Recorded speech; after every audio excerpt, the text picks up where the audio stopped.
Hi guys, welcome to டுல்ந்த channel. இன்றைக்கி நம்மளோட சேனலில் ஒரு சூப்பரான ஒரு அல்வா ரெசிபி. நம்ம எப்போவுமே கோதுமை, மைதா, கார்ன்ஃப்ளவரில் தான் அல்வா நம்ம செஞ்சுருப்போம். ஆனால் இது கொஞ்சம் டிஃப்ரெண்ட்டாக இருக்கும். டேஸ்ட்டும் ரொம்ப சூப்பராக இருக்கும். ஈஸியான ப்ராசஸ், ரொம்பவே ஈஸியாக நம்ம பண்ணிடலாம். இதில் கலர் எதுவுமே நான் ஆட் பண்ணலை, நேச்சுரலாக நான் பண்ணியிருக்கேன். இது எப்படி பண்ணணும்னு தெரியணுமா? வாங்க வீடியோக்குள்ளே போய் பார்க்கலாம். நான் இன்றைக்கி 200 கிராமுக்கு ஒரு 5 கிராம் கம்மியாக இருக்கிற மாதிரி ஒரு உருளைக்கிழங்கு எடுத்திருக்கேன். உருளைக்கிழங்கு தொலியெல்லாம் நல்லா சீவிட்டு அதை நல்லா துண்டு துண்டாக நறுக்கி எடுத்துக்கோங்க. அதுக்கப்புறம் அதை ஒரு பாத்திரத்தில் கொஞ்சம் தண்ணி ஊற்றிட்டு இந்த உருளைக்கிழங்கு எல்லாத்தையுமே அதுக்குள்ளே ஆட் பண்ணிக்கோங்க. ஆட் பண்ணிவிட்டு உப்பு எதுவுமே ஆட் பண்ணக்கூடாது. ஆட் பண்ணிவிட்டு இதை நல்லா நம்ம வேக வைக்கணும்.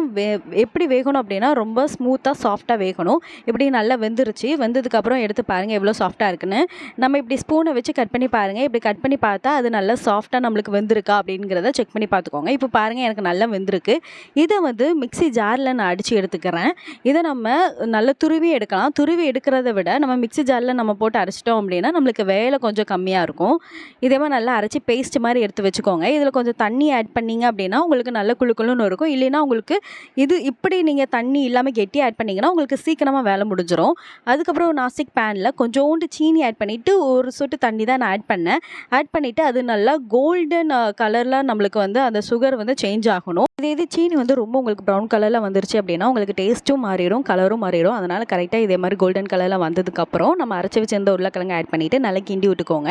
நான் இன்றைக்கி சீனி கரெக்டாக 90 கிராம்ஸ் இல்லைனா 100 கிராம்ஸ் சீனி ஆட் பண்ணிக்கோங்க. நான் அதே மாதிரி கொஞ்சம் கொஞ்சமாக சீனி ஆட் பண்ணிக்கிட்டேன். நெய் கரெக்டாக 20 ml நெய் நான் ஆட் பண்ணியிருக்கேன். கரெக்டாக ஒரு 2 டேபிள் ஸ்பூன் இருக்கும். நெய் மொத்தமாக ஊற்றாமல் அப்பப்போ கொஞ்சம் கொஞ்சமாக ஊற்றுங்க. அப்போ தான் உங்களுக்கு பேனில் ஒட்டாமல் உங்களுக்கு வரும்.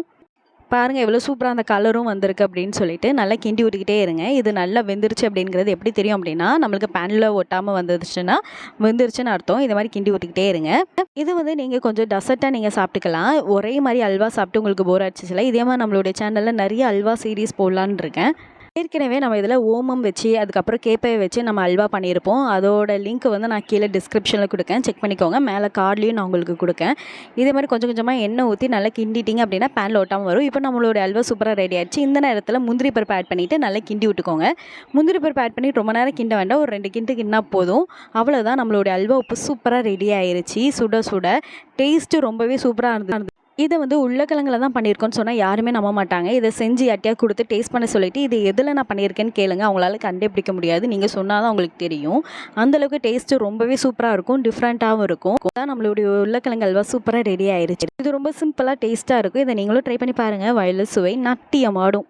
பண்ணிவிட்டு அது எப்படி இருந்ததுங்கிறத கமெண்ட் பண்ணுங்கள். தேங்க்யூ.